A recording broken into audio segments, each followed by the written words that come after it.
Assalamualaikum warahmatullahi wabarakatuh. Selamat pagi teman-teman. Kembali lagi dengan kami channel ADD yang menginformasikan tentang masalah-masalah kelistrikan. Terima kasih banyak buat teman-teman semua yang sudah mensupport channel kami. Mudah-mudahan bisa membantu kami untuk terus mengembangkan channel ini. Nah, kali ini saya akan coba menjelaskan tentang masalah ini teman-teman. Jadi bahasannya kali ini adalah instalasi rumah 2 grup dengan ELCB. Jadi kalau yang kemarin itu instalasi rumah 2 grup aja dengan 2 grup MCB ya teman-teman. Nah, kali ini tambah dengan ELCB atau pengaman arus bocor.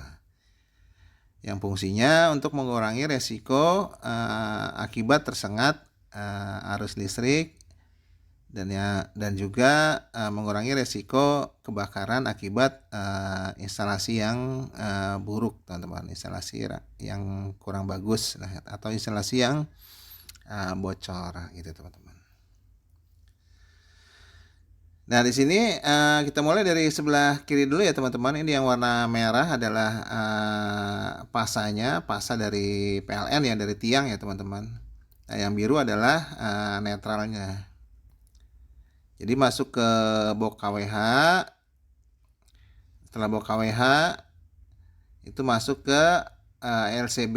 Jadi pasa netralnya itu masuk ke LCB dulu ya teman-teman. Setelah LCB baru dibagi. Gitu teman-teman. Syaratnya itu satu ya teman-teman, kalau pasang LCB tuh jadi pasa netralnya itu harus masuk ke LCB dulu sebelum dibagi ya teman-teman. Itu syaratnya.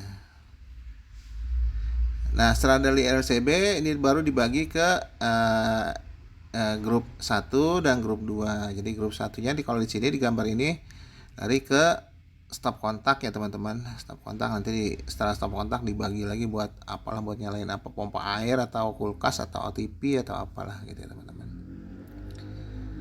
Nah, yang grup 2-nya itu untuk lampu penerangan teman-teman. Jadi prinsip kerjanya gini teman-teman. Nih saya coba on-kan dulu ya MCB PLN-nya ya teman-teman. Nah, MCB PLN yang di KWH tuh ya, MCB yang di KWH itu dinyalakan, maka tegangan akan mengalir ke LCB gitu teman-teman. Di pasanya warna merah ya teman-teman. Pasa merah itu pasa dan warna birunya itu adalah netral. Nah, setelah LCB-nya kita nyalakan, nah, itu netralnya akan masuk ke jala-jala yang pasanya itu masuk ke MCB grup 1 dan MCB grup 2. Itu kalau kita nyalakan yang MCB grup 1-nya, dia akan memberikan suplai ke stop kontak. Maka alat-alat listrik yang di rumah bisa nyala. Ini contohnya kalau di sini pompa air lah ya. Kalau sini contohnya pompa air kan menyala gitu teman-teman. Nah, ya untuk yang MCB grup 2 kalau kita nyalakan, nah dia akan mensuplai ke saklar-saklar yang penerangan yang di rumah teman-teman. Jadi kalau saklar kita nyalain, nah lampunya akan menyala. Itu teman-teman. Jadi pembagiannya seperti itu. Jadi kalau saklar kita matiin ya itu mati. Ini mas biasa lah, ini mah normal ya teman-teman. Cuma seperti yang kemarin, cuma penambahannya di LCB aja. Penambahannya di sini aja nih, di LCB ini. Gitu teman-teman. Jadi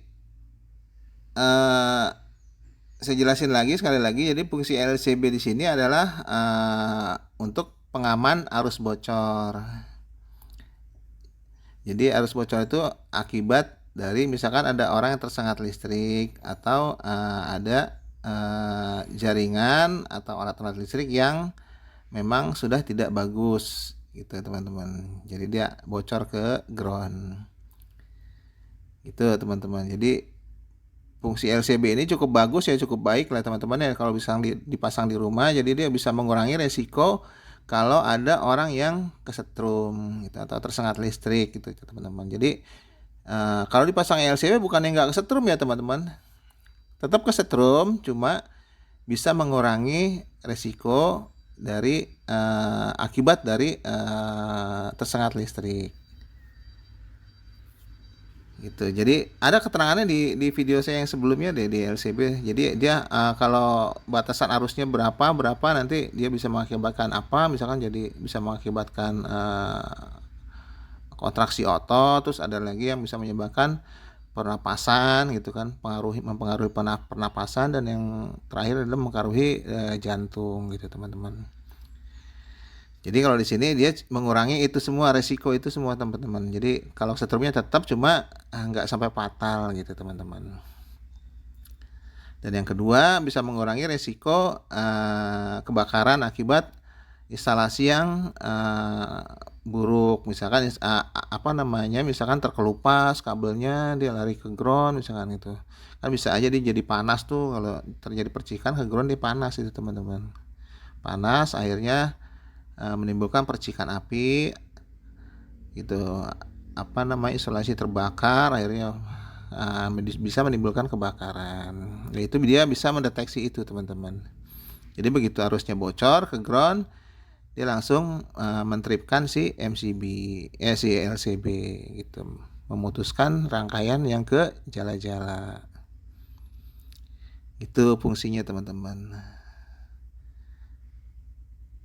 Sama sini masih mudah lah ya, masih gampang lah, ini masih dasar ya teman-teman. Kita coba jelasinnya dari dasar, dari dasar lah teman-teman, coba dari yang paling dasar lah, biar mudah-mudahan bisa semuanya bisa mengerti gitu teman-teman. Jadi yang paling dasar. Sampai sini ada pertanyaan nggak ya teman-teman? Kayaknya belum ada lah ya, ini karena dasar banget ini. Ya mudah-mudahan bisa inilah ya teman-teman, bisa bisa ya minimal menambah wawasan lah minimal. Kalau ada yang kurang jelas bisa ditulis aja di kolom komentar teman-teman. Nanti saya akan coba menjawab. Itu teman-teman. Jadi fungsi LCB itu sendiri adalah untuk mengurangi resiko, pertama mengurangi resiko akibat tersengat listrik. Yang kedua adalah mengurangi resiko kebakaran akibat arus bocor atau instalasi yang kurang bagus. Itu teman-teman. Itu aja yang mau disampaikan sih teman-teman. Mudah-mudahan bisa bermanfaat lah buat semuanya teman-teman. Terima kasih banyak. Mudah-mudahan bisa bermanfaat buat semua. Billahi taufik wal hidayah. Wassalamualaikum warahmatullahi wabarakatuh.